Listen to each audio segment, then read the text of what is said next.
Remember the electric energy of New Year's Eve in cities like Sydney, London, or New York? Crowds packed together, strangers hugging at midnight, the world celebrating as one. This year, it's different. It's 2025, and a strange quiet has settled over our most iconic celebration spots. Instead of excitement, there's hesitation. News is filled with cancellations, not concert lineups. The grand fireworks, the all-night parties, many are simply not happening.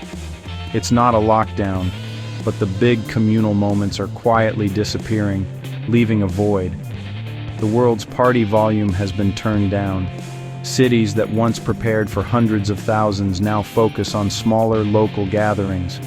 Officials promote low-key, community-focused events instead of massive spectacles. It's a global shift. From rock concert to acoustic coffee shop, from Europe to Asia, Australia to the Americas, traditions are being paused or reimagined. The reasons are complex anxieties, recent history, and a new sense of fragility. It's a recalibration of what it means to be safe and responsible. As we navigate this quieter season, the big question is, why is this happening? And what does it say about our world? The answer is layered, and it starts with the lessons of our recent past. Let's explore why the world is choosing quiet over chaos this holiday season. To understand 2025's caution, we have to talk about the pandemic's lasting shadow. Not long ago, the world stood still. Empty highways, silent cities, everything on pause. We learned to avoid crowds, cancel plans, and accept a new normal. That experience changed us. Governments realized they could shut things down for safety. Now, canceling a big event isn't extreme, it's a precaution. The trauma of lockdowns made leaders hyper-aware of risks, not just health, but security and public safety. If we could pause the world for a virus, why not for a credible threat or fire danger? This mindset, born from global crisis, now shapes every decision. The memory of empty streets lingers, making caution the default. So, when a New Year's concert is canceled, it's not just about today, it's about a world rewired by recent history.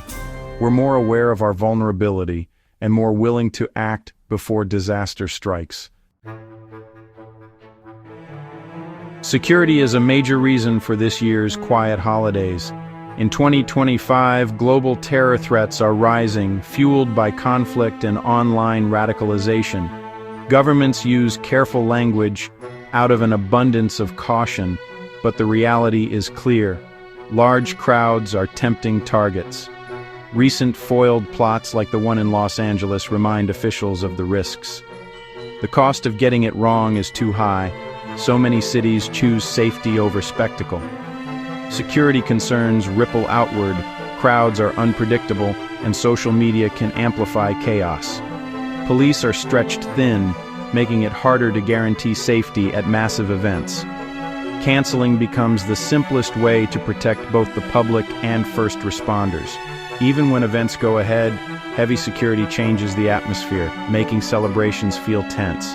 For many, the risk just isn't worth the party. It's tough to celebrate when the world feels on edge. In 2025, wars and conflicts are everywhere with ripple effects.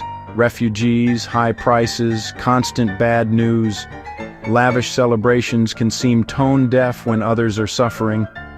Budgets are stretched, with funds diverted to defense and aid, leaving little for parties.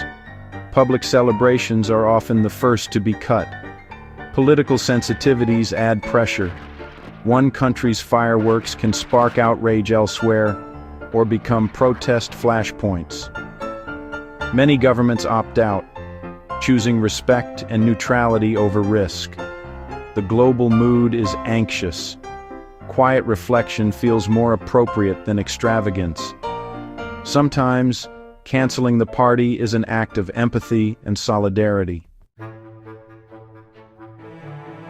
Beyond security and war, there's a practical reason for canceled parties: money.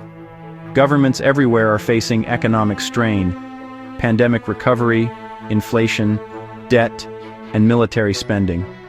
Municipal budgets are stretched thin, forcing tough choices.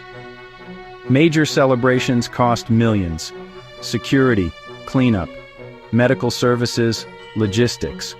For cities struggling to fund essentials, parties are hard to justify. Many officials now redirect festival funds to social services or infrastructure. Citizens feeling the pinch of inflation often support these choices. When paying bills is tough, a fireworks show can seem wasteful. The decision to cancel is often a cold calculation of costs versus benefits.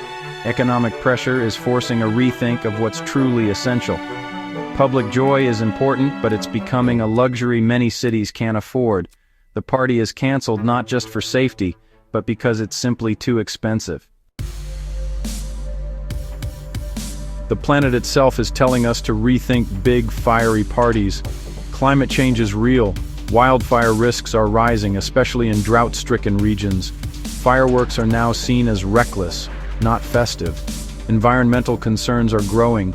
Fireworks pollute the air and frighten wildlife.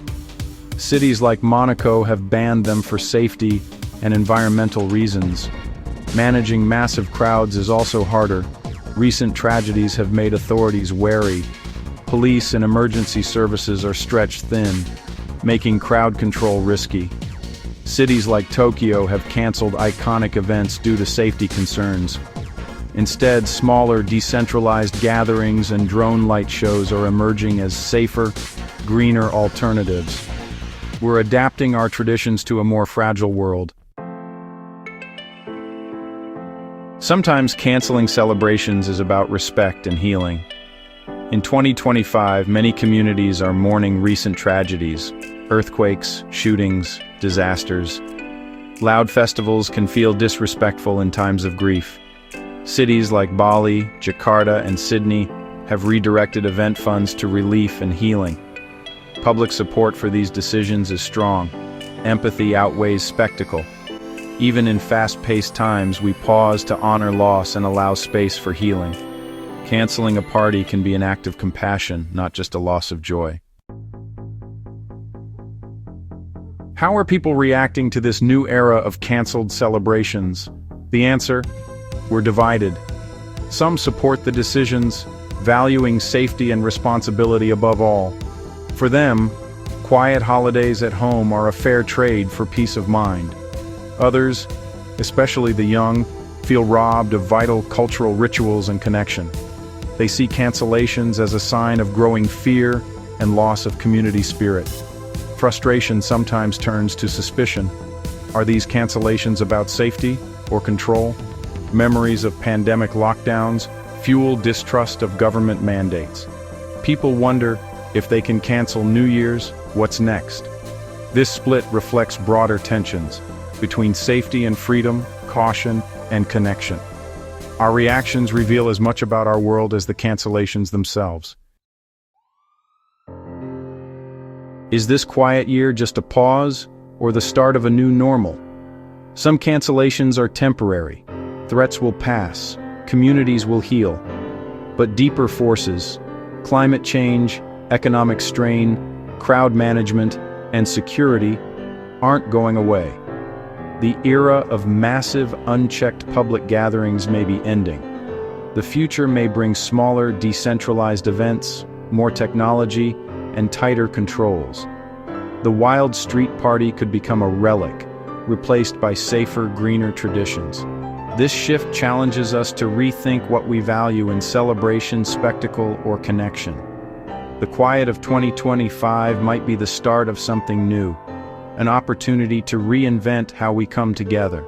How we choose to celebrate in the years ahead will shape the world we build.